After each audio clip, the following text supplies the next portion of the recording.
देखे तो देखो, देखे तो देखो, आम आदमी की ताकत देखो, ताकत देखो। अरे पूरी बहुमत देखे तो देखो, देखे तो देखो, आम आदमी की ताकत देखो, ताकत देखो।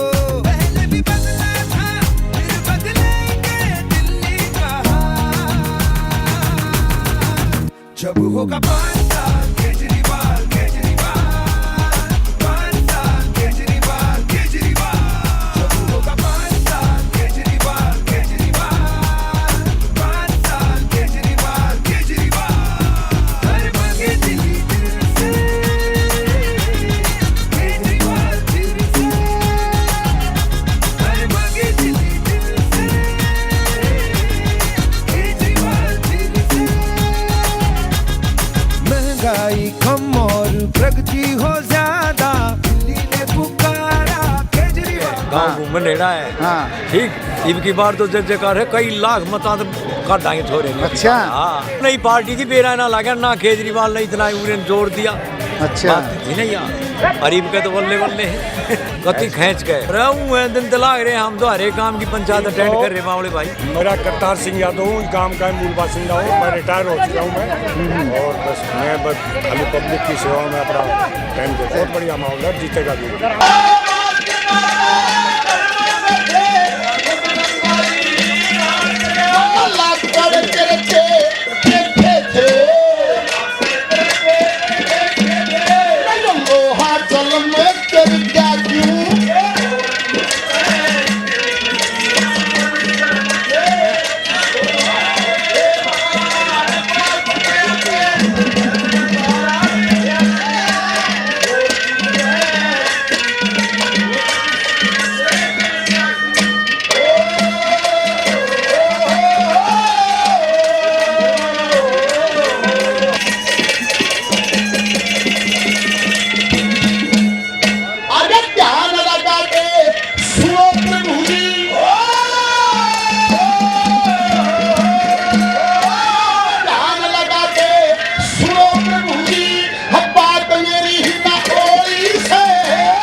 ममता प्यार पिता का रूप बताया भाई का, जिंदगी भर का सुख उसे मानस ने तो भाई। पहले नंबर पे 5 साल केजरीवाल, 5 साल केजरीवाल, 5 साल केजरीवाल। अरे पूरी बहुमत देखे तो देखो, देखे तो देखो, आम आदमी की ताकत देखो, ताकत देखो। अरे पूरी बहुमत देखे तो देखो, देखे तो देखो, आम आदमी की ताकत देखो, ताकत देखो। भक्त होने के लिए हिंदू होना जरूरी नहीं है, देशभक्त होने के लिए मुसलमान होना जरूरी नहीं है, देशभक्त होने के लिए हर सीने के अंदर ईमान होना जरूरी है। और जहां पर ईमान की दौलत पलती है वहीं पे उसके नसीब में स्वर्ग और जन्नत निकली जाती है। और जहां पर बेईमान और हराम की की कमाई होती है वहीं पे नरक और जहन्नम लिख दिया जाता है। एक चीज आपसे कहने की कोशिश कर रहा हूं दोस्तों, जब आपके भोले भाले गांव वालों के बीच में आया तब मुझे कहना पड़ा कि ये मिट्टी, ये लोग कहते हैं, कभी तो ये कहते हैं कि मिट्टी हिंदू की है, और सुनना, या गांव के लोग भोले भाले ना इसलिए कि गांव के लोगों से कहते हैं, कभी तो कहते हैं मिट्टी हिंदू की है, कभी कहते हैं मुस्लिम की है, कभी कहते हैं सिख की है, कभी कहते हैं ईसाई की है। तो अब मैं बताना चाहता हूं मिट्टी ना तो हिंदू, ना मुस्लिम, ना सिख, ना ईसाई, किसकी है मैं बताता हूं। हिंदू, मुस्लिम, सिख, ईसाई, बौद्ध जैन का घर है ये। अरे हरिद्वार का स्वर्ग आश्रम तो हाजी अली का दर है ये। हिंदू, मुस्लिम, सिख, ईसाई और जिनके हाथ ना खुले हो, अब की बार उनके हाथ आसमान के उठे और एक एक के हाथ उठने चाहिए।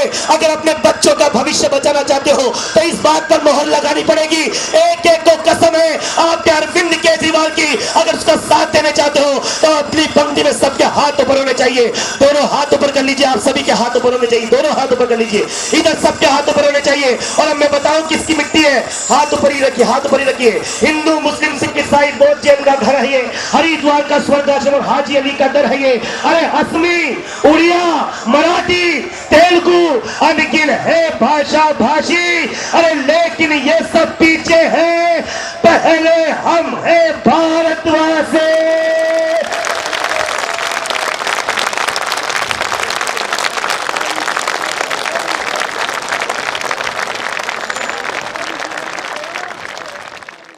मैं देखना चाहता हूं कितने लोग मेरे साथ हैं। मानो उनको मौत का अपनी अंदेशा हो जाता था, और फिर भी मरते मरते लब पर वंदे मातरम आता था, फिर भी मरते मरते लब पर इनकलाब ये आता था। अफसाना है दर्द शहीदों का मैं तुम्हें सुनाता हूँ, अफसाना है दर्द शहीदों का मैं तुम्हें सुनाता हूँ। छोड़ दिए तुमने जो पन्ने उनकी याद दिलाता हूँ, छोड़ दिए तुमने जो पन्ने उनकी याद दिलाता हूँ, छोड़ दिए तुमने जो पन्ने उनकी याद दिलाता हूँ। यूं तो हम आजाद हुए पर सोच गुलामों वाले हैं। अरे भाई साहब, मैं आपसे कहना चाहता हूँ, एक गीत बजा था, सुना आपने प्रदीप जी का गीत, जिनको भारत रत्न दिया था, उन्होंने एक गीत बजाया कि दे दी हमें आजादी बिना खरक बिना ढाल। अरे ये तो मैं भी जानता हूँ, आप भी जानते हैं कि साबरमती के संत ने कमाल किया था, लेकिन आजादी बिना खरक बिना ढाल नहीं मिली थी। इसीलिए इन बुजुर्गों की सरपरस्ती में खुददारी से एक चीज कहने की कोशिश कर रहा हूँ, आपको लगना चाहिए कि आज अब जो हम लड़ाई लड़ रहे हैं, इस लड़ाई के साथ में एक लड़ाई और भी होनी चाहिए। हमारा दीप पत्री मेरा दोस्त है, ये दीप पत्री ने 300 RTI लगाई है भगत सिंह को संसद की दीवारों को पहुंचाने के लिए। 300 RTI नौजवान लगाता, क्यों लगाता है? वो आपका हमारा बेटा हो सकता है, अरे वो शहीद आजम, वो भगत सिंह आज भी संसद की दीवारों पर अपने चित्र को तरस रहा है। फिर कौन सी आजादी इसमें आपसे पहुंचाने पाते? अगर आपको लगेगा ठीक है तो सबका साथ चाहिए। सुनना, यूं तो हम आजाद हुए पर सोच गुलामों वाली है, कभी नहीं इतिहास पे नजरें गहराई से डाली है। आजादी की नींव के पत्थर जो बनकर बलिदान हुए, सोचो उनकी याद में कितने जलसे और सम्मान हुए। अरे बड़े बड़े नेताओं की तो जयंतियां मन जाती है। अगली लाइन समझ में आ जाए तो दो हाथ खोलो कि बड़े बड़े नेताओं की तो जयंतियां मन जाती है, पर राजगुरु सुखदेव भगत की याद कभी न आती है। संसद में जो लोग बैठे हैं उन्होंने भी उसका समर्थन किया था। सुषमा स्वराज ने उस बात को उठाया था, राजनाथ ने उस बात को उठाया था, और आज वही लोग अध्यादेश लाने जा रहे हैं। उन्हें शर्म आनी चाहिए कि दिल्ली की जमीन को वो छीनना चाहते हैं, देश की जमीन को। यही बात उन्होंने भी कहने में भूमि के मुआवजे की केजरीवाल जी ने स्पष्ट कह दिया, जो उनकी शक्ति होगी वो पूरा करेंगे। दिल्ली का मंत्रिमंडल भूमि का मुआवजा घोषित करता है, केजरीवाल जी भी वही काम करेंगे। उन्होंने बता दिया क्या करेंगे, वो अपने मुखातिब से बताएंगे और एक ऐसा ऐतिहासिक फैसला देंगे आपको कि आप इस बात से गदगद होंगे कि हमें जमीन में मिट्टी में रहने ही नहीं, कोई भी नई जमीन को हमें पैसे से मतलब। हमारी भूमि जो पौधे के भाव जा रही थी उसका उन्होंने बड़ा समाधान हमारे साथ डिस्कस किया। उसके बाद बात हुई हमारी, हमें दुख होता है 67 वर्ष बीत गए, 67 वर्ष बीत गए। अभी शहनाज हिंदुस्तानी कह रहे थे कभी तोता और कभी बंदर, कभी तोता और कभी बंदर, कभी जनसंघ, कभी बीजेपी और कभी कांग्रेस, सब हमारा खींचते रहे, हमारी वोटों को लेते रहे, लेकिन समाधान कोई नहीं किया। दिल्ली के अंदर गांवों की वो दुर्दशा की इन्होंने जो शायद ही किसी देश में मिली। दिल्ली के गांव को इन्होंने इतना बड़ा सलम बना दिया, मुनी का गांव में निकल नहीं सकती, मोहम्मदपुर गांव में निकल नहीं सकती। राजनीतिक गंदगी को मिटाने के लिए दिल्ली को स्वर्ग बनाने। जय हिंद, जय भारत।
आज से 50 साल पहले आंधी आती थी बागर से।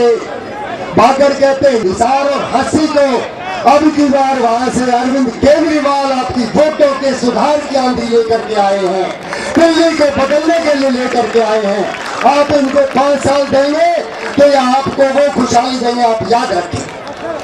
हाँ, तो रही बात मैं समस्याओं की कर रहा था। पार्षद केजरीवाल जी, इस क्षेत्र की एक मुख्य समस्या जो मैं बचपन से जानता हूं, ये डाबर का क्षेत्र है, कभी डूब क्षेत्र कहलाता था और यहाँ पर पानी की बड़ी भारी किल्लत, मीठे की रही, पीने का पानी नहीं मिलता था। लोग सबसे बड़ी समस्या इन लोगों की मीठा पानी पीने की। मैंने भी यहाँ आया, जब मामा के यहाँ आता था तो खारा पानी पीना पड़ता था। इस बात का आपको ध्यान रखना, जो ब्लूप्रिंट में आपने लिया है, ये आपको जिक्र करना, इनको मीठा पानी 24 घंटे मिलना चाहिए। रही बात ग्राम विकास की, हमने आपसे डिस्कस किया था, गांवों का विकास होगा ग्रामीण विकास बोर्ड के माध्यम से, ग्रामीण गांवों का उत्तम विकास होगा। गांव ऐसे होंगे जैसे कोई मॉडल विलेज हो। हम दिल्ली को एक सुंदर शहर बनाना चाहते हैं और उसमें गांव को मॉडल विलेज बनाना चाहते हैं। हम ऐसा मॉडल विलेज नहीं बनाना चाहते कि 5 साल में एक सांसद एक गांव को गोद लेगा और सड़क बना देगा, स्कूल बनवा देगा, इससे ज्यादा कुछ नहीं। हम गांव का संपूर्ण विकास चाहते हैं जिसमें गांव के लोग खुशहाल रहें। आज हमें डर है इस बात का, गांव सभी पहले गांव देखता था सरकार को, आज सरकार पर निर्भर कर दिया। हम पशु नहीं रख सकते, माल है, दूध नहीं बेच सकते, दूध भी बाहर से आता है, क्या उसमें पता नहीं क्या क्या मिलाते हैं जिसके कारण लोगों को कैंसर होता है। ये बीमारी सरकार ने पैदा की है, हमने नहीं पैदा की। गांव के लोगों को डेयरी फार्मिंग का, एग्रीकल्चर का यदि ये परमिट देंगे, ढंग से खोलने दें, काम करने दें, तो दूध की, बिजली के पानी, दूध की, पानी की, सब्जी की दिल्ली में कोई समस्या रही नहीं। बवाना निकलेंगे और नजर मटक बेड़ा पार कर देंगे। और अब की बार कांग्रेस का तो बनता धार है, जमानतें जब्त होंगी और बीजेपी को गड्ढे में डाल करके भेज। ये मैं भी वादा करता हूँ, दावा करते हैं इस बात का। आपने 1 महीने पहले मंच का गठन किया था, ये मंच की करामात है, ये उन लोगों की मेहनत है, वो भाग दौड़ कर रहे हैं और आपको समस्याओं से अवगत करा रहे हैं। समस्याओं का समाधान तो आपने करना है, मैंने आपको बता दिया 2-4 समस्याएं, लेकिन एक बात ध्यान रखना, आपकी हमें वो उम्मीद है कि जैसे बागड़ से आंधी उठकर आती थी, आप उसी जगह से आए हो, हिसार से उठ करके दिल्ली में, और दिल्ली का कल्याण करने के लिए आए हो। लोगों, आपका भी फर्ज बनता है, बोलो अगली बार क्या चाहिए आपको? अगली बार, अगली बार। जय हिंद, जय भारत। भाई दीप खत्री जी, आम आदमी पार्टी को मिलकर इनका मुंह तोड़ जवाब देना पड़ेगा। भू अधिग्रहण कानून में हमको छेड़छाड़ नहीं होने देंगे। और गांव के विकास के लिए आम आदमी पार्टी ने जो ब्लूप्रिंट बनाया है, अरविंद केजरीवाल जी अपने मुख से उन चीजों की घोषणा करेंगे। समस्याएं बहुत हैं, आपको बताना चाहेंगे। हम 300 गाँव में आज तक संवाद कर चुके हैं। एक फार्म आप लोगों ने भी भरा था, अभी तक 11,000 लोगों ने अपनी समस्याएं बताई हैं। 300 गांव तक हम पहुंचे हैं। उन समस्याओं का समाधान यदि कोई है तो अरविंद केजरीवाल जी दे सकते हैं। उन समस्याओं का समाधान करने के लिए राजनीति से परे हटके इच्छा शक्ति चाहिए, जो और किसी नेता में हमें दिखते नहीं है। हम चाहेंगे अरविंद केजरीवाल जी, मटियाला से लेकर नरेला तक भारी दिल्ली में आपको हम पूरी बहुमत देने के लिए दृढ़ संकल्प है। और हम चाहेंगे आप लोग हाथ उठा के अरविंद जी को वादा कीजिए, क्या आप लोग तैयार हैं अरविंद जी को मुख्यमंत्री बनाने? धन्यवाद। भारत माता की, भारत माता की। कोई तो इसलिए एक व्यक्ति को हराने के लिए हिंदुस्तान की 70% संसद काम कर रही है। तो इनके लिए मैं एक ही बात कहूंगा कि तेरी छत, तेरी दीवार भी हिला सकता है, जिद पर आए तो पर्वत भी हिला सकता है। ऐसी सियासत कभी सोचा भी ना होगा, एक आम आदमी तेरी हुकूमत भी हिला सकता है।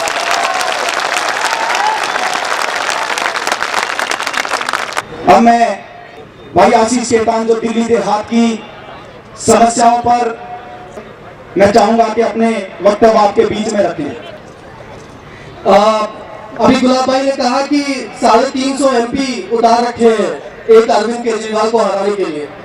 इन्होंने सिर्फ 350 एमपी ही नहीं उतार रखे हैं, 5-10 हजार करोड़ रुपए का एक बहुत बड़ा बक्सा भी तैयार कर रखा है अरविंद केजरीवाल को हराने के लिए।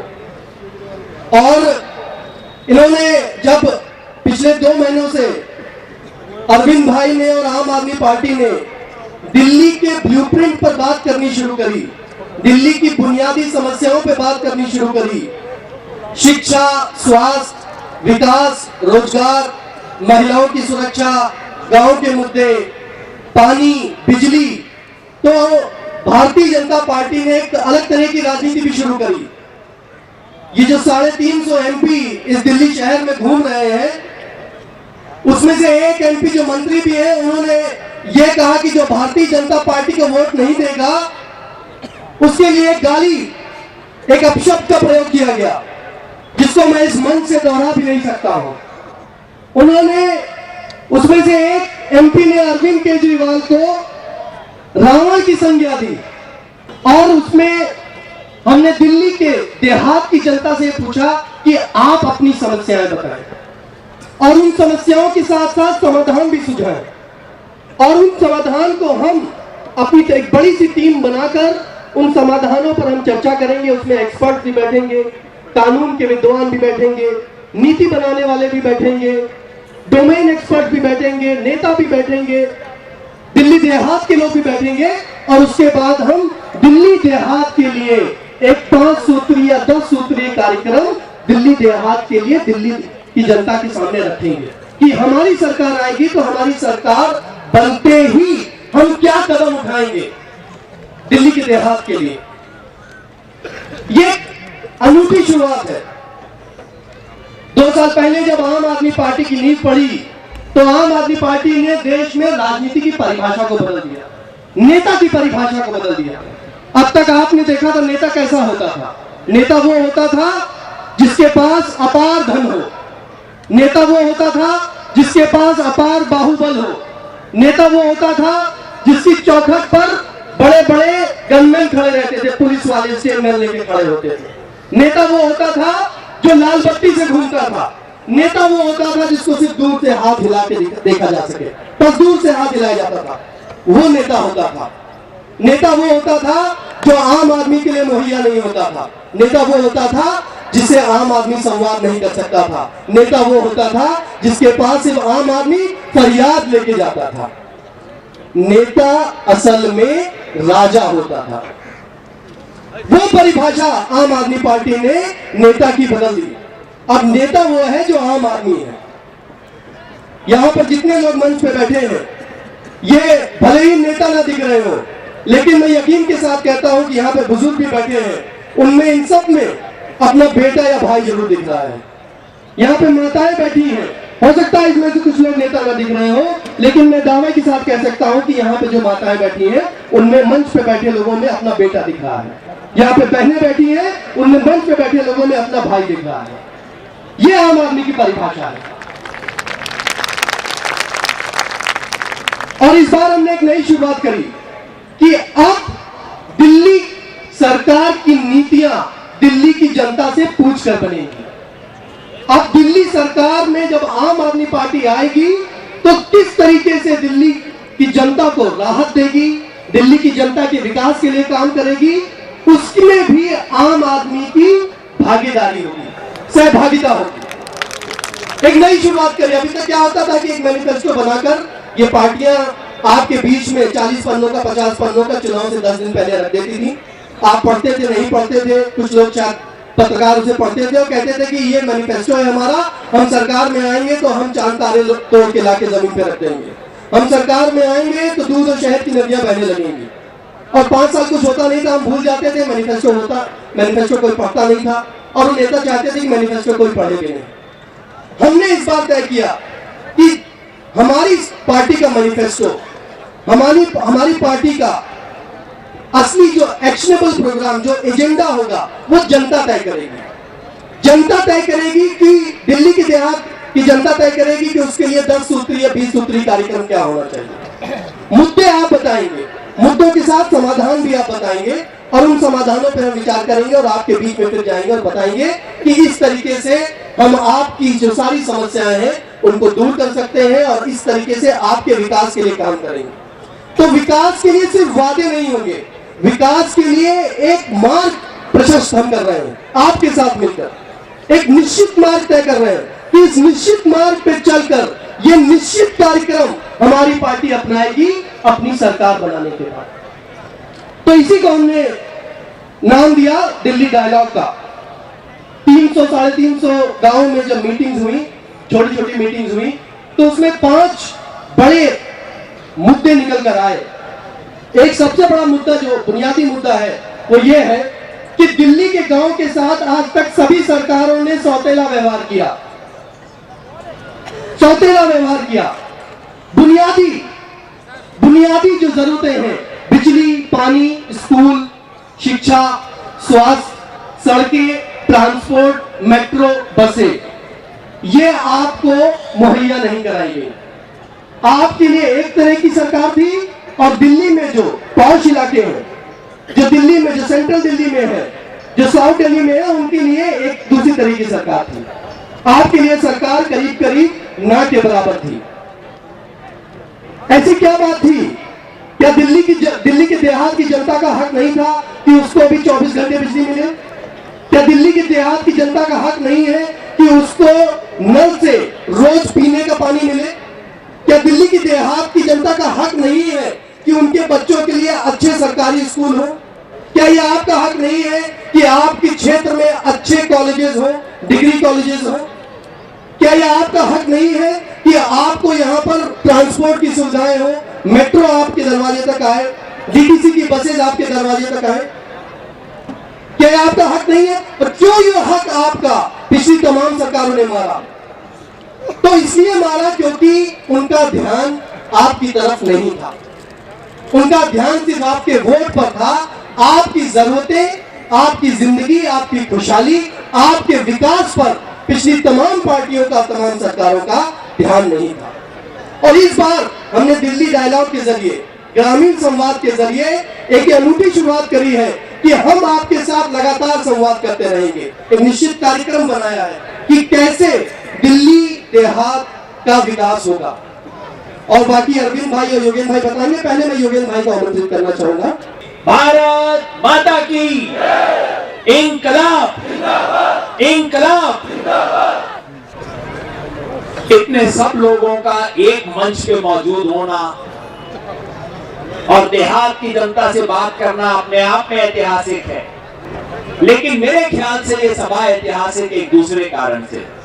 आज तक दिल्ली के बारे में सोचते वक्त लोगों का मन होता है, लोगों की आंख के सामने आता है क्या? Connaught Place, Greater Kailash, Lajpat Nagar, कोई इधर की कॉलोनी, कोई उधर की कॉलोनी, जमुना पार की भी एक दो कॉलोनी आ जाती है लोगों के मन में। पर दिल्ली का मतलब सिर्फ ये। और दिल्ली देहात तो लोगों के मन में आता ही नहीं। दिल्ली के मुख्यमंत्री ने कहा था कि दिल्ली में किसी ने कहा खेती का मुआवजा की बात हुई कि ओले पड़ गए, फसल को नुकसान हुआ है, तो दिल्ली के मुख्यमंत्री ने कहा कि इसका दिल्ली में क्या असर होगा? दिल्ली में तो कोई किसान है ही नहीं। दिल्ली पे राज करने वालों की ये नजर रही, उस नजर में दिल्ली देहात गायब है, दिखता ही नहीं है इनको दिल्ली देहात। आज की सभा दिल्ली के बारे में, दिल्ली के भविष्य के बारे में सोचते वक्त सबकी निगाह में दिल्ली देहात सबसे पहले आएगा, ये बात स्थापित करने के लिए है। इसलिए आज की सभा ऐतिहासिक सभा। दिल्ली के किसानों ने अपना दिल खोल के देश को बुलाया, कहा कि इस देश की राजधानी दिल्ली में बनाओ। लेकिन जिन लोगों का दिल्ली में कब्जा हो गया, उन्होंने उसी किसान को गुलाम बना दिया, उसी किसान को बांध के रख दिया। किस चीज से बांधा? तरह तरह के कानूनों से बांधा। कोई सेक्शन 33, कोई सेक्शन 81, जमीन तुम ना बेच सको, मकान तुम ना बना सको, ये डाल डोला हिलेगा नहीं, उसके बाहर नहीं जा सको, इतने से कम जमीन बेच ना सको, उसको बेच ना सको, इसको बेच ना सको। बाजार में जमीन का दाम 2-3 करोड़ रुपया और सरकार ले लेती है कितने पे? 55 लाख पे, 60 लाख पे। और वो भी किसान को दिखाती है कि एहसान कर रही है, 2008 की जमीन दी हुई, आज तक मुआवजा ना दिया। और ये तो आज की बात है, पहले तो पता नहीं हमारे दादे पुरखों से किस तरह के दाम में इन्होंने जमीनें ली थी। 80-90 बुजुर्ग बैठे हैं यहाँ, 80 पैसे गज के हिसाब से जमीन ली गई थी यहाँ पे। और ले लेके जमीन क्या किया? सरकार ने दलाली की, किसान की जमीन सस्ते में लेके और उसको बेचा। ऐसा नहीं कि देश के लिए काम किया, अगर देश के लिए काम में लेते तो किसान कहता चलो कोई बात नहीं, मैंने देश के लिए कुछ कुर्बानी की। उसको ले लेके बेचा डीडी ने। भाई अगर बेचना ही था तो दाम किसान को क्यों नहीं दे दे? तो पिछली बार वोट हमें ज्यादा नहीं मिला, लोग परखना चाहते थे, लोग देखना चाहते थे भाई ये वायदा कर रहे हैं, लोग वायदा पूरा करेंगे कि नहीं। लोग ये भी देखना चाह रहे थे भाई गांव के कौन कौन लोग इनसे जुड़े हुए हैं। और हम तो बिल्कुल नए नए लोग आए थे, गांव के बुजुर्गों की हमारे को तब तक इतनी समझ भी नहीं थी। 1 साल के अंदर हमें भी समझ आ गई है, बुजुर्ग भी हमारे साथ जुड़े हैं, हमने गांव के सारे मुद्दे समझे हैं, वो आपके पास लेके आ रहे हैं। दिल्ली में हवा का रुख पलट गया है और वो पलटाव सबसे पहले दिल्ली देहात में दिखाई देगा।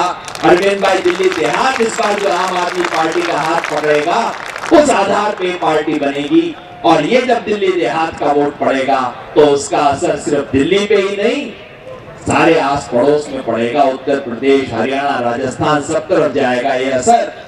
तो ये बदलाव की तैयारी है, ज्यादा वक्त नहीं है, कुछ ही हफ्तों की बात है। तो आप सबसे अनुरोध है कि इस सभा के बाद में जाओगे अपने घर परिवार में सबसे पहले सबको बताना इसका संदेशा आम आदमी पार्टी का। अरविंद भाई जो घोषणा करें उसका संदेशा बताना। कल को अपने पड़ोसियों को और परसों से फोन, आजकल तो फोन सबके पास आ गया है, फोन ले लेके सबको बताना है कि भाई इस बार झाड़ू पे बटन दबाना, इस बार चलेगी 5 साल 5 साल। बिल्कुल रविंद्र भाई सही कहा। और अब इस देहात ने अपने विकास की जरा सी एक महक तो चख ली है, मैं एक स्वाद तो चख लिया, दिख गया है। विश्वास तो एक चीज तो लोग भी कहते हैं, और ये जो व्यक्ति हैं जो कहते करते जरूर हैं। तो आज जो घोषणाएं होने जा रही हैं ये तो फैक्ट मानकर जाएंगे सारे लोग, भी करेंगे जरूर। ख्वाहिशों से नहीं गिरा करते हैं फूल झोली में, कर्म की साख को हिलाना होगा, कुछ होगा नहीं अंधेरे को कोसने से, अपने हिस्से का दिया खुद जलाना होगा। इस बात का ध्यान रखना जी, कोई नहीं आने वाला, आखिरी व्यक्ति है, एक उम्मीद है कि आपके हाथ में फैसला है जी। मैं 1964 और 77 में बाढ़ का जिक्र जरूर करूंगा। हमारे पीछे बहुत बड़ी नहर थी, पूरा देहात डूब गया था। हमारे स्वर्गीय प्रधानमंत्री लाल बहादुर शास्त्री जी ने कहा था भाई इस पानी को पूरे को एक चलू में पी जाऊंगा। आज उस महान शख्सियत के पुत्र आदर्श शास्त्री हमारे बीच में हैं और मैं चाहूंगा कि एक बार उनको जरूर सुने, क्योंकि यह देहात लाल बहादुर शास्त्री के नाम से जुड़ा है। और जब दोबारा अगर कोई शख्स उस पार्टी का इस देहात के अंदर आया तो मुझे अच्छे से ध्यान है, यहाँ पर बहुत सारे किसान बैठे हैं, कि पिछली बार से पूरे धान की फसल बर्बाद हो गई थी पानी के अंदर, तो ठीक लाल बहादुर शास्त्री की कद काठी जैसा एक और इंसान आपके बीच में आया जिसका कद 5 फुट 5 इंच और वजन 48 किलो, और नाम था अरविंद केजरीवाल, जो आपके बीच में आपकी फसलों के बीच में आकर खड़ा हुआ था और उनकी आंखों में जरूर आंसू मैंने महसूस किए थे। आदर्श शास्त्री जी को मैं कहूंगा कि चंद शब्द अपने भी आपके बीच में रखें। भारत माता की, भारत माता की। साथियों, और घुमरेरा गांव और दिल्ली देहात में आए यहाँ पे जितने मेरे भाई बहनें और माताएं, मेरे लिए बहुत बड़ी सौभाग्य की बात है कि मैं आज आप लोग के बीच में खड़ा हूँ। मेरा पहले राजनीति में कोई रुचि नहीं थी और आप लोगों की तरह मैं भी अपने अपने काम, अपने व्यवसाय में लगा रहता था, मगर हम लोग के बीच में ईमानदारी की कड़ी जोड़ने के लिए जब अरविंद केजरीवाल की शख्सियत सामने आई तो लाल बहादुर शास्त्री की रगों का खून मेरे खून में है और मैंने कहा अगर लाल बहादुर शास्त्री के नाम से वफा करनी है तो अरविंद केजरीवाल के साथ खड़े हो जाओ। साथियों, कि लाल बहादुर शास्त्री का वो नारा जय जवान जय किसान, क्योंकि लाल बहादुर शास्त्री किसानों का दर्द समझते थे। 1965 की पाकिस्तान की लड़ाई में जब अन्न की कमी हो गई और अमेरिका के आगे शास्त्री जी हाथ नहीं फैलाना चाहते थे तो उन्हें किसानों की ताकत के बारे में मालूम था। उन्होंने इस देश में किसानों से अपील करी, भारत माता की, इंकलाब, जय जवान, जय जवान। देहात की शान और मान अगर सब कुछ माना जाता है तो मैं पंचायत के बीच में भी देख रहा हूँ बहुत सारे हुक्के रखे हैं, तो पूरे देहात ने एक ताव मिल गया, बोला भाई भंडारा, रागनी और अरविंद केजरीवाल ये तीनों तो इस तरह संगम है, गंगा जमुना सरस्वती कितने नाम थे तीनों एक साथ देखे। बोले भाई तो एक हुक्का ला के दो जरूर। तो मैं आज सभी बुजुर्गों से कहूंगा जी, एक हुक्का अरविंद केजरीवाल जी को भेंट करे जो देहात की शान है, बान है, आन है। सभी बुजुर्ग ना दे जी। घूट मार लो।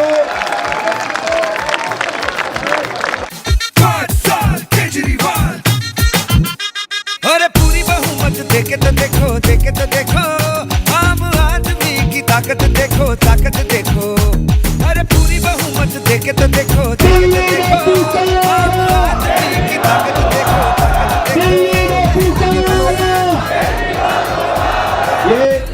गांव की तरफ से दमे की बीमारी नहीं होगी जी, गारंटी बात की। हाँ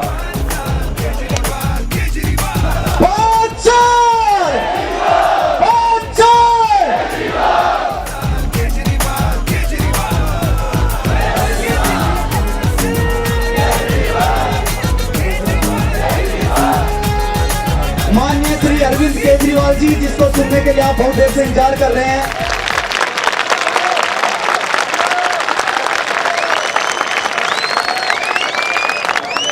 सभी भाइयों बहनों माताओं बुजुर्गों सबको मेरी राम राम। मैं भी हरियाणा का ही हूँ जी। दोस्तों, आज हम सब लोग गांव देहात की समस्याएं जिक्र करने के लिए यहाँ पे इकट्ठे हुए हैं। मैं दिल्ली और देश की राजनीति के ऊपर बात करना चाहूंगा। पिछले 1 साल से इन्होंने दिल्ली में राष्ट्रपति शासन लगा रखा है जी। चुनाव नहीं करा रहे थे। राष्ट्रपति शासन का मतलब है जिस पार्टी की सरकार केंद्र में है उसी पार्टी की सरकार दिल्ली चला रही है। 6 महीने से एक तरह से दिल्ली पे भारतीय जनता पार्टी का शासन हो रहा है। 6 महीने पहले बड़ी उम्मीद लेके लोगों ने बीजेपी को वोट दिया था। कांग्रेस से तंग आ गए थे आप सारे। कांग्रेस ने इतना भ्रष्टाचार कर दिया था, इतनी महंगाई कर दी थी कि लोगों ने कांग्रेस को नकार के बीजेपी को वोट दिया था। बहुत उम्मीद थी बीजेपी से। आज 6 महीने के बाद लोग बीजेपी से भी दुखी होते नजर आ रहे। जितने काम बीजेपी ने चुनाव के पहले वादे किए थे, एक एक करके मुकरती जा रही है, एक एक करके उल्टा काम करती जा रही है। जनता ने कहना चालू कर दिया जी ये तो यू टर्न सरकार है। हर चीज पे जो कहती है उसका उल्टा करती है, यू टर्न ले लेती है। जैसे देखो, चुनाव के पहले इन्होंने कहा था महंगाई दूर करेंगे, नारा दिया था इन्होंने, बहुत हुई महंगाई की मार, अब की बार मोदी सरकार। बोल याद है आपको? 6 महीने में महंगाई दूर हुई जी। महंगाई बढ़ गई 6 महीने। आम आदमी का जीना मुश्किल हो रहा है, घर का खर्चा चलाना मुश्किल हो रहा है।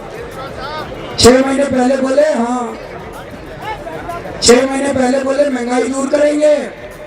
चुनाव जीतते ही सबसे पहले इन्होंने चीनी के दाम बढ़ाए, फिर इन्होंने रेल के किराए बढ़ाए, फिर इन्होंने सब्जियों के दाम बढ़ाए, फिर इन्होंने फलों के दाम बढ़ाए, फिर इन्होंने दूध के दाम बढ़ाए, फिर इन्होंने बिजली के दाम बढ़ाए। याद है आप लोगों को? चुनाव के पहले पूरी दिल्ली में होर्डिंग लगाए थे 30% बिजली के दाम कम करेंगे। याद है जी? पूरी दिल्ली में होर्डिंग लगाए थे 30% बिजली के दाम कम करेंगे। 6 महीने में 1 पैसा कम नहीं करा। 6 महीने में इन्होंने 2 बार बिजली के दाम बढ़ा दिए। 30% कम नहीं करा, 15% बिजली के दाम बढ़ा दिए इन्होंने। धोखा दिया, उल्टा काम करा। और अभी 1.5 महीना पहले इन्होंने ऐसी करतूत करी है, आप सुनोगे तो आप भी चौंक जाओगे। 1.5 महीने पहले इन्होंने 108 दवाइयों के दाम 10-10 गुने कर दिए। भ्रष्टाचार कम करेंगे। हमने सोचा जी रिश्वतखोरी कम हो जाएगी दिल्ली। मैं आपसे पूछना चाहता हूँ जी, दिल्ली में रिश्वतखोरी बंद हो गई क्या? और पुलिस वालों ने पैसे लेने बंद कर दिए।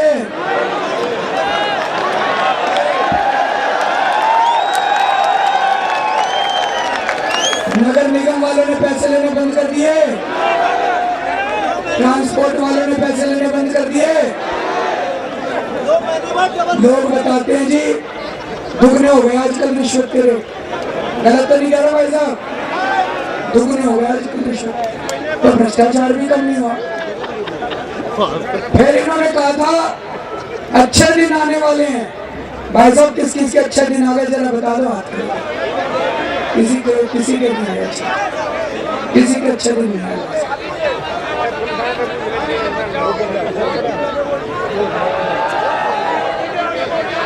आ रहा हूँ जी, मैं आ रहा हूँ जी, यूरिया पे भी आ रहा हूँ।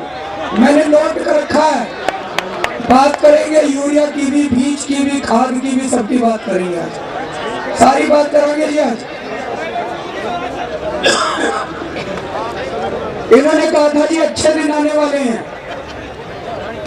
दिल्ली में 2.5 लाख ही रिक्शे वाले हैं भाई साहब, 2.5 लाख ही रिक्शे वाले। बेचारे मेहनत करके पेट पाला करते थे, गरीब आदमी है, चक्कू छुरी नहीं चलाते थे, कोई किसी को लूटा नहीं करते थे, जेब नहीं काटते थे, मेहनत करके कमाई करते थे। इस सरकार ने 4 महीने से 2.5 लाख ई रिक्शे वालों को बेरोजगार कर रखा है भाई साहब। 2.5 लाख ई रिक्शे वाले बेरोजगार घर बैठे हैं, उनके घर वालों से जाके पूछो, उनके अच्छे दिन आ गए। मैं पूरे दिल्ली में घूम रहा हूँ, खूब व्यापारी मिलते हैं मेरे को। वो व्यापारी मेरे से बताते हैं जब से बीजेपी की सरकार आई है पूरा व्यापार ठंडा पड़ा है जी दिल्ली के अंदर। सदर बाजार में पहले जाते थे, पैर रखने को जगह नहीं होती थी, आज गाड़ी लेके चले जाओ, सदर बाजार से गाड़ी निकल जाती है, कोई ग्राहक नहीं बचा, सारा व्यापार ठंडा पड़ा है। उन व्यापारियों से जाके पूछो, उनके अच्छे दिन आ गए। फिर इन्होंने कहा था चुनाव के पहले रॉबर्ट वाड्रा खूब चलाया करते थे, रॉबर्ट वाड्रा ने जमीन हड़प ली, रॉबर्ट वाड्रा ने चोरी कर ली, रॉबर्ट वाड्रा ने भ्रष्टाचार किया, रॉबर्ट वाड्रा को जेल कहते थे कि नहीं कहते थे बीजेपी वाले? सारे चुनाव जीते हैं ना रॉबर्ट वाड्रा के नाम पे। अब तो तुम्हारी सरकार बन गई, केंद्र में भी बन गई, राजस्थान में भी बन गई, हरियाणा में भी बन गई। क्या हुआ उसका रॉबर्ट वाड्रा की इंक्वायरी का? जैसे ही हरियाणा का चुनाव जीता इन्होंने, अगले दिन खट्टर साहब बोले हम किसी से दुश्मनी नहीं लेंगे, हम किसी से बदला नहीं लेंगे, अगर उसने चोरी करी है तो उसको जेल भेजो, उसकी इंक्वायरी करवाओ, अगर उसने चोरी करी है तो क्यों नहीं करवाओगे उसकी इंक्वायरी? सेटिंग कर ली चुनाव जीतते, गलत तो नहीं कह रहा जी? ये सारे मिले हुए भाई साहब, सेटिंग कर ली लोगों। फिर इन्होंने कहा था काला धन वापस लेके आएंगे भाई साहब, बोले 70 लाख करोड़ रुपए स्विस बैंकों में पड़े हैं, 100 दिन में ले आएंगे 70 लाख करोड़ रुपए, 15 लाख रुपए सबको देंगे। कहा था कि नहीं कहा? जिसको मिल गए 15 लाख रुपए बता दो जी, किसी को नहीं मिला, उसमें भी धोखा दिया इन्होंने। मजाक की बात अलग है, मैं इनकम टैक्स में कमिश्नर था जी, जब इन्होंने कहा था ना 70 लाख करोड़ रुपए 100 दिन में लाएंगे, मैं तो समझता हूँ, मेरे को पता था ये होने वाली बात नहीं है। झूठ कहा था इन्होंने, लालच देके, धोखा देके, झूठ बोल के इन्होंने जनता के वोट लिए थे बस। फिर इन्होंने कहा था विकास करेंगे, विकास करेंगे, विकास करेंगे। और चुनाव जीतने के बाद क्या कह रहे हैं? विकास नहीं करेंगे, धर्म परिवर्तन करेंगे। अब जीतने के बाद क्या कह रहे हैं? विकास नहीं करेंगे, नाथूराम गोडसे के मंदिर बनाएंगे। अब जीतने के बाद क्या कह रहे हैं? विकास नहीं करेंगे, लव जिहाद करेंगे। पहले बता देते चुनाव के, एक आदमी वोट नहीं देता इनको इस देश का, कोई ना देता। झूठ बोल के इन्होंने वोट ले लिया विकास के नाम पे। तो हर चीज में उल्टा बोला इन्होंने, हर चीज में उल्टा करा। कई लोग मेरे को कहते हैं अरविंद जी अभी तो 6 महीने में, थोड़ा टाइम देना चाहिए। मैं इनसे पूछना चाहता हूँ भाई साहब, हम लोगों ने 49 दिन में इतने काम कर दिए थे, इनसे 6 महीने में एक काम नहीं हुआ। एक काम बता दो भाई साहब, 6 महीने में एक काम कर दिया इन्होंने जनता का सीधा।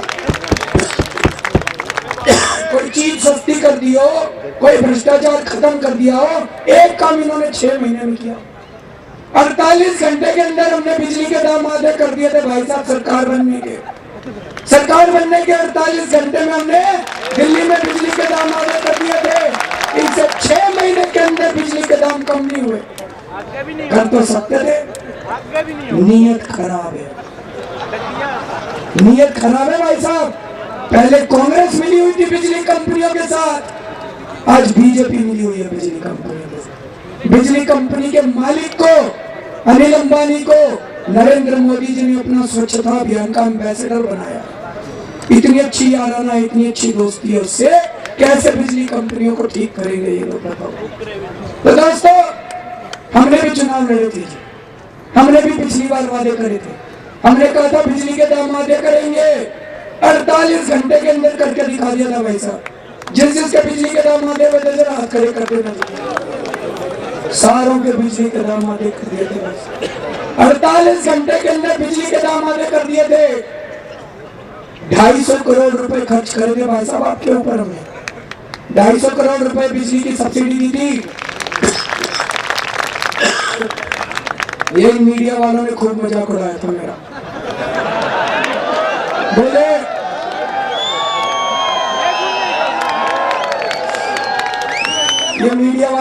केजरीवाल पैसे लुटा रहा है केजरीवाल। अरे मैं घर थोड़ी लेके गया था पैसे, मैं तो जनता पे ही पैसे लुटा रहा था।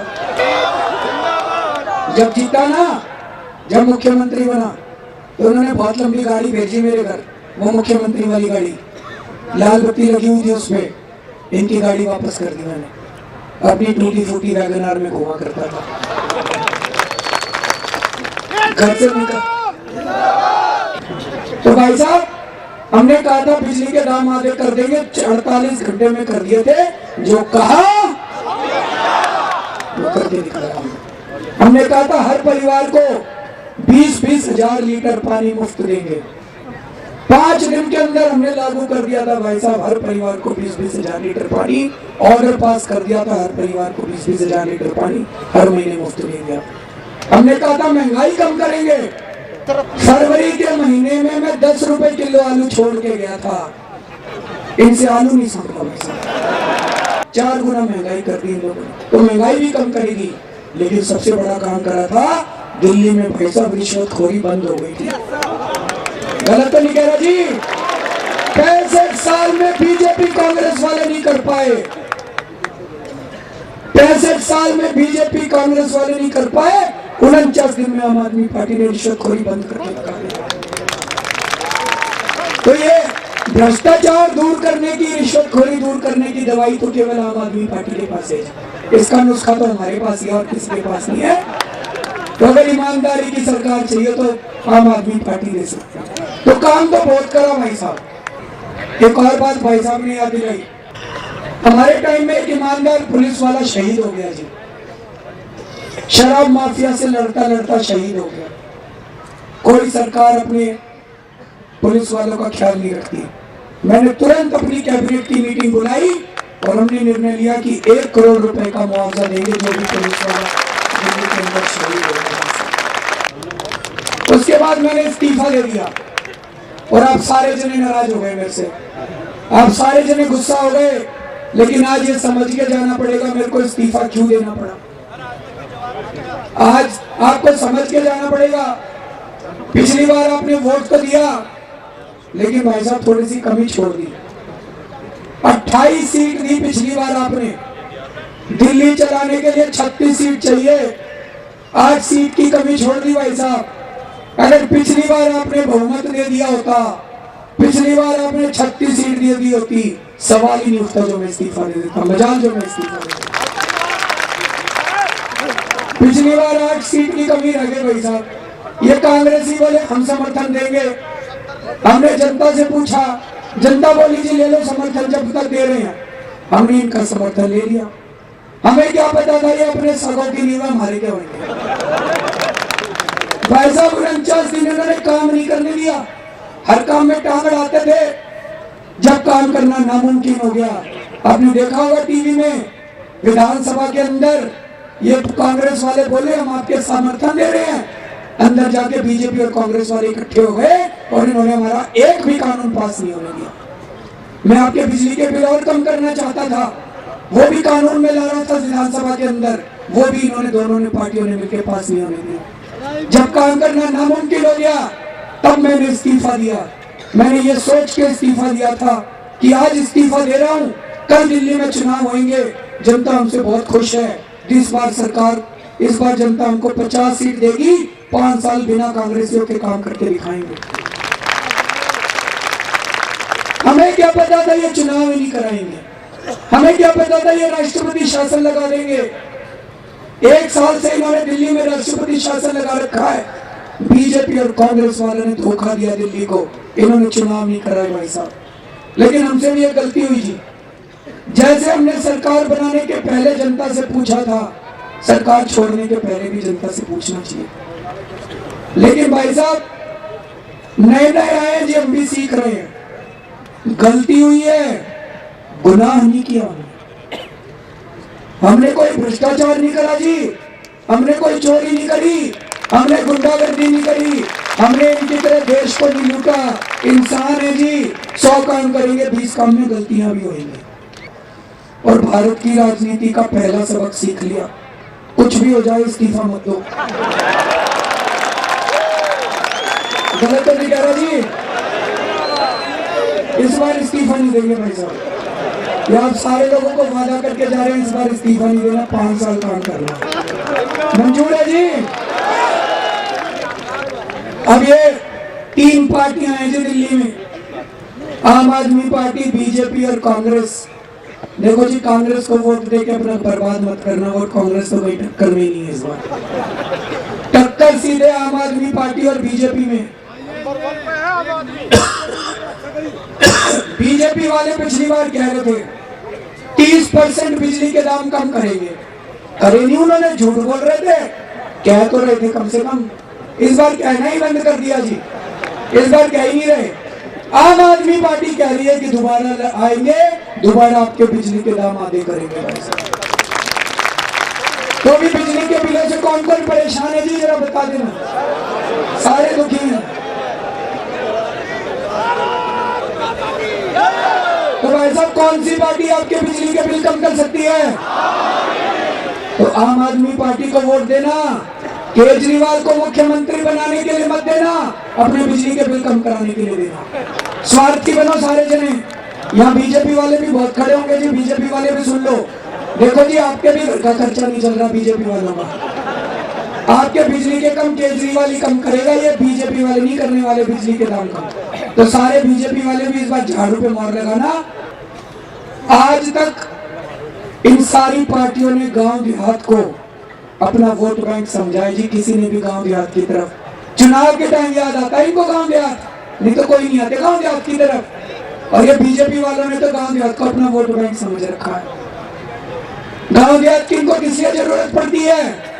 केवल आपकी जमीनों के लिए और आपके वोट के लिए। जब भी इनको जमीनें हड़पनी हो तो भूमि अधिग्रहण कानून लगा देते हैं, जमीनें हड़प लेते हैं और गांव देहात वालों को भूल जाते हैं दोस्तों। अभी कांग्रेस का तो देख लिया था आपने 15 साल से, बीजेपी का भी 6 महीने के अंदर रुख सामने आ गया।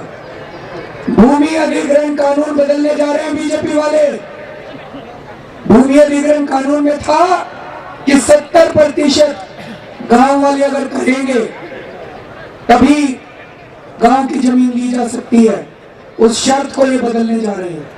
इसी भूमि अधिग्रहण कानून में था कि अगर किसी गांव की जमीन ले ली गई और 5 साल तक वो गांव की जमीन सरकार इस्तेमाल नहीं करती तो गांव वालों को जमीन वापस करनी पड़ेगी। ये भी उसके अंदर से शर्त बदलने जा रहे हैं गांव की। तो दोस्तों, ये किस लिए कर रहे हैं? क्योंकि जिन लोगों ने इनको चंदा दिया था चुनाव के अंदर, बड़ी बड़ी कंपनियों ने इनको, बीजेपी वालों को चंदा दिया था। आम आदमी पार्टी ने कई सारी योजनाएं बनाई है गांव देहात के लिए। सबसे पहले तो जमीनों के बारे में बात करते हैं जी। ये लाल डोरा, इसकी सीमाएं कई सालों से बढ़ाई नहीं गई हैं। आम आदमी पार्टी लाल डोरा की सीमाएं बढ़ाएंगी और आपसे मिल बैठ के बढ़ाएंगे, अपनी मर्जी से नहीं करेंगे जी। हर गांव में आएंगे, आपके साथ बैठेंगे, जैसे आप सुझाव दोगे उसी हिसाब से लाल डोरा की सीमाएं बढ़ाई जाएंगी। 74/4 की जमीन, 74/4 की जमीनों पे सब लोगों का कहना है मालिकाना हक मिलना चाहिए। मिलना चाहिए कि नहीं मिलना चाहिए? तो 74/4 की जमीनों का मालिकाना हक दिलवाया जाएगा। 20 सूत्री कार्यक्रम में जो जो जमीनें दी गई थी उन जमीनों का आज तक मालिकाना हक नहीं मिला है, उन सब लोगों को मालिकाना हक दिलवाया जाएगा। धारा 81, इसकी वजह से कई लोगों पे अन्याय हो रहा है और कई लोगों के ऊपर झूठे मुकदमे चल रहे हैं। जो ये मुकदमे चल रहे हैं, ये मुकदमे वापस लिए जाएंगे और धारा 81 की वजह से जो अन्याय आपके ऊपर हो रहा है, ये अन्याय दोस्तों बंद किया जाएगा। उसी तरह से धारा 33 की वजह से जो लोगों के ऊपर अन्याय हो रहा है और जो आपको दिक्कत आ रही है, इस धारा 33 का अन्याय भी खत्म किया जाएगा दोस्तों। और असली बात, आज अगर आपका भूमि अधिग्रहण होता है 54 लाख रुपए मिलते हैं जी एकड़ के हिसाब से, ये तो कुछ भी नहीं है। इसको भी बदला जाएगा, पूरा मुआवजा दिलवाया जाएगा। मैं कई गांव वालों से बात कर रहा था, उन्होंने कहा जी अगर सर्कल रेट के हिसाब से दे दो तो हमारे मुआवजे कई गुना हो जाएंगे। सर्कल रेट के हिसाब से मुआवजा दिलवाने की कोशिश करेंगे दोस्तों आम आदमी पार्टी की सरकार। बहुत सारे यहाँ पे रिटायर्ड फौजी बैठे होंगे जी, वन रैंक वन पेंशन, हालांकि भारतीय जनता पार्टी ने इसका ऐलान करा था लेकिन इसको लागू नहीं किया जी। ऐलान कर दिया, बजट में उसका प्रावधान नहीं किया।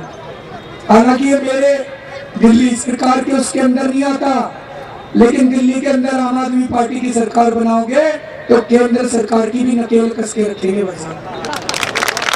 ये कहते हैं ना, एक ही पार्टी की सरकार बन गई तो अच्छा है। मैं कई गांव में घूमा जी, गांव वाले कहते हैं जी सारे कॉलेज आपने दिल्ली में बना रखे हैं, सारे कॉलेज वहां पे बच्चों को इतनी दूर जाना पड़ता है, गांव में कोई कॉलेज नहीं है जी।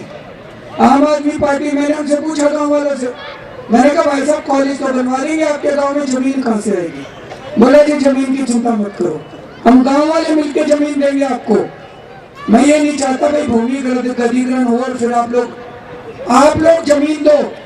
अभी से अपने गांव की मीटिंग कर लो जी, जो जो गांव के लोग मिलकर जमीन देंगे, फ्री में नहीं ले रहे, पैसे देंगे जमीन के, जो जो गांव के लोग मिलकर खुशी खुशी अपनी जमीन दे देंगे, वहां पे कॉलेज हम बनवा देंगे जी। कॉलेज बनवाना हमने तो ऐलान करा 20 कॉलेज, लेकिन जितने कॉलेज वाले अपनी अपनी जमीनें दे देंगे सब गांव में कॉलेज बनवा देंगे। और दूसरी चीज स्टेडियम, हमारे दिल्ली देहात के लोगों ने दुनिया के सबसे बेहतरीन खिलाड़ी पैदा करे हैं। मैं उनको सलाम करता हूं, उन खिलाड़ियों को। इतनी कठिन परिस्थितियों में कोई सहूलियत नहीं है खेल की अपने गांव में, इतनी कठिन परिस्थितियों में इन खिलाड़ियों ने अपना नाम रोशन किया, इन लोगों को मैं सलाम करता हूं। लेकिन अब मैं ये कहना चाहता हूं, दिल्ली देहात के गांव में बहुत प्रतिभा है, बहुत टैलेंट है। हम स्टेडियम बनाएंगे, स्पोर्ट्स की ट्रेनिंग देंगे, और जो गांव अपनी जमीन देगा, भाई साहब जमीन आपने देनी है, जो गांव जमीन देगा वही हम स्टेडियम बना देंगे, ट्रेनिंग फैसिलिटी देंगे। और अगर आप फ्री में जमीन दोगे तो ट्रेनिंग भी हम फ्री में दे देंगे, तो उस गांव के सारे बच्चों को हम फ्री में। बहुत अच्छा, यहाँ पे आए हुए हैं बहुत लड़कों को ट्रेनिंग के कोच हैं। एक और इन्होंने कहा है जी अभी खत्ते बनाएंगे गांव में, ये बहुत गलत बात है। पूरी दिल्ली का कचरा गांव में डालेंगे, हमारे गांव कचरा घर नहीं है। अभी आदर्श शास्त्री जी ने बात करी, लाल बहादुर शास्त्री जी के पुत्र हैं। लाल बहादुर शास्त्री जी ने क्या नारा दिया था? जय जवान जय किसान। अगर किसान नहीं बचा ना, इनके खाने पीने के लाले पड़ जाएंगे इनके सबके, ये नेताओं के, ये जो बात कर रहे हैं। तो दोस्तों ये खत्ता जो बना रहे हैं गांव के अंदर, ये बिल्कुल बंद करेंगे, खत्ते नहीं बनाएंगे गांव के अंदर। हमारे गांव दिल्ली के किसान, अभी जो भाई साहब यूरिया की बात कर रहे थे वहां से, अभी मेरे को बता रहे थे 171 रुपए सरकारी रेट है, 271 और 630 रुपए में मिल रहा है जी ब्लैक में। ब्लैक में 630 रुपए में मिल रहा है जी, और मिल भी नहीं रहा। दोस्तों खाद और बीज, इसके ऊपर जो सब्सिडी दूसरे राज्यों में मिलती है, वही सब्सिडी और वही सारी सहूलियतें हम दिल्ली के किसानों को देंगे। किसानी करो आप, और आपको खाद और बिजली, पानी, बिजली और जो सीड देने का, बीज देने का जिम्मेदारी मेरी है बस। उसके बाद गांव वालों के लिए गांव को एक स्पेशल स्टेटस देंगे भाई साहब। अभी छोटे छोटे काम, सड़क खराब होगी, पाइपलाइन नहीं है, गांव में पानी की निकासी नहीं हो रही, आप लोगों को एमएलए के पास भागना पड़ता है, आप लोगों को अधिकारियों के पास भागना पड़ता है। हम हर गांव को एक ग्राम विकास फंड देंगे। अब आप लोगों को किसी एमएलए के पास जाने की जरूरत नहीं है जी, आपको किसी अधिकारी के पास जाने की जरूरत नहीं है। हर महीने पूरे गांव की बैठक होगी जी, पूरे गांव की पंचायत होगी, जो सारे गांव वाले मिलकर प्रस्ताव पारित करेंगे। गांव वाले कहेंगे वो सड़क बनाओ, तो उस फंड से सड़क बनाई जाएगी। गांव वाले कहेंगे ये नाली बनाओ, उस फंड से नाली बनाई जाएगी। जो गांव वाले कहेंगे अपने देश में एमएलए फंड है, एमएलए फंड एमएलए की मर्जी से खर्च होता है, एमपी फंड एमपी की मर्जी से खर्च होता है, ग्राम विकास फंड गांव वालों की मर्जी से खर्च होगा। भाई साहब आपको एक तरह से एमएलए की पावर दे दी है। उसके बाद गांव वालों की समस्या है, सीवर की समस्या है, सीवर की पानी की समस्या है। मैं बस ये कहना चाहता हूँ, जो सुविधाएं ग्रेटर कैलाश वालों को मिली हुई है, जो सुविधाएं लाजपत नगर, दिल्ली का विकास गांव वालों के विकास के बिना नहीं हो सकता, ये मेरा मानना है। गांव वालों का विकास उतनी तेजी के साथ होगा जितना तेजी के साथ दिल्ली का विकास हो रहा है। 5 साल के अंदर हर घर के अंदर पाइपलाइन पहुंचाएंगे, हर घर के अंदर टूटी से पानी पहुंचाएंगे दोस्तों, सीवर की लाइनें लगाएंगे, और सबसे बड़ी समस्या है बसों की और मेट्रो की। बसें भी लगाएंगे और मेट्रो की कनेक्टिविटी गांव-गांव तक पहुंचाएंगे दोस्तों। इस बार पूर्ण बहुमत देना है जी, ये 28 पे मत छोड़ देना। भारत माता की